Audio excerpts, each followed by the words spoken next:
the movement for the right and has actually moved into the anti-death penalty movement.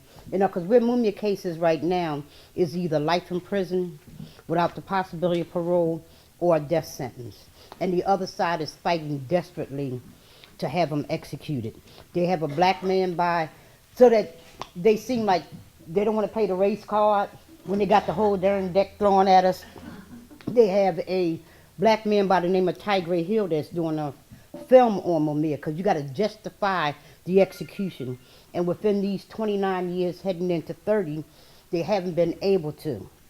So this guy Tigray Hill have a movie coming out on the 21st called The Barrel of a Gun, and which he claims that Mumia conspired. It was his conspiracy, which was never done before, that he conspired to kill Faulkner.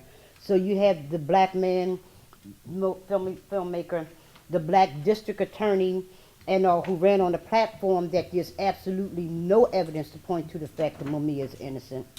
That he had a fair trial, and they got the black mayor and the black this and the black that, and and a lot of white folks, rich folks' money, and to push that over. Then you have another film that's being done by a sister from New York, and Johanna Fernandez, and who is doing a film called, I think it's Mumia One-on-One, and it's going to premiere the same day that the other film is premiering, which is the 21st of September in Philadelphia. One is this huge one at the Marion Hotel where they got all the who's who of who in the media, coverage. And then we just found out that we do have the Constitutional Center, which is going to throw the FOP into a frenzy for the showing of this other film for Mumia. And then it's at 2 o'clock from 2 to 6, and then another premiere later on that night at the Ritz Movie Theater in Philadelphia at 8 o'clock. Then the issue with the anti-death penalty movement, in December, they went to Geneva, Switzerland. And it was a group who said they represented the United States and in the anti-death penalty movement.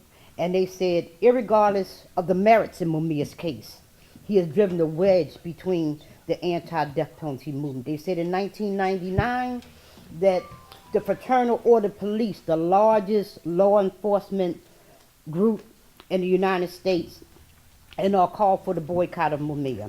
And I'll make a long story short, what they said, they want law enforcement in there, and they're telling how they can help with law enforcement if it was put in there.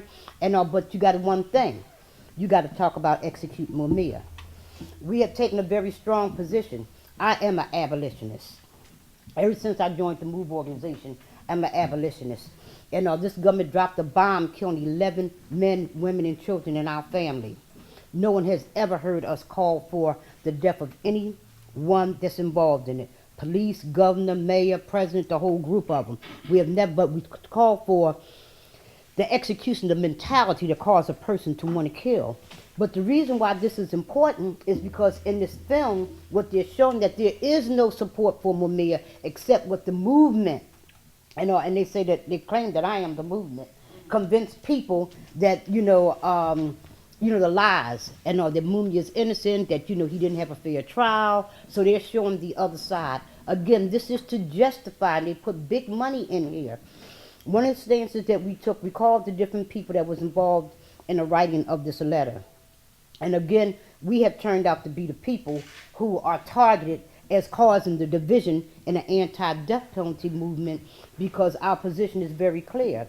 The person who wrote the letter, who called for the death of Mumia, the people who signed the letter, and everybody, Death Penalty Focus, which is headed by Mike Farrell, I think that's the one. He said, I knew nothing about it. They did it while I was away. The head of the Texas Coalition to Abolish the Death Penalty said, we didn't know anything about it. They did it while we was away. And so we said, okay. Then the person that within your organization that is clearly not an abolitionist, because there's no way in the world that anybody that's in the anti-death penalty movement can call for the death of anyone, and especially the person who brought more attention to the anti-death penalty movement than anything. So, of course, we're considered the dividers off. But the thing we're using that as the platform and the movie, which is going to be it's going to be hellfire all over the United States, as the platform to wake people up to the fact that they're getting ready to kill Mumia. And on the principle of abolition, it can't happen, and on the principle of righteousness and the fact that the evidence is there, we must raise our voices, because the silence now is what is happening with Mumia, because they're not being silent about what they're doing, we're being silent. Mumia from death row is not silent about any of these issues. He's first and foremost on any of them, with his life on the line on death row. So I'm saying we should do for Mumia what Mumia is doing for us, and that's stand up, speak out, and be visible. On the move. Thank you.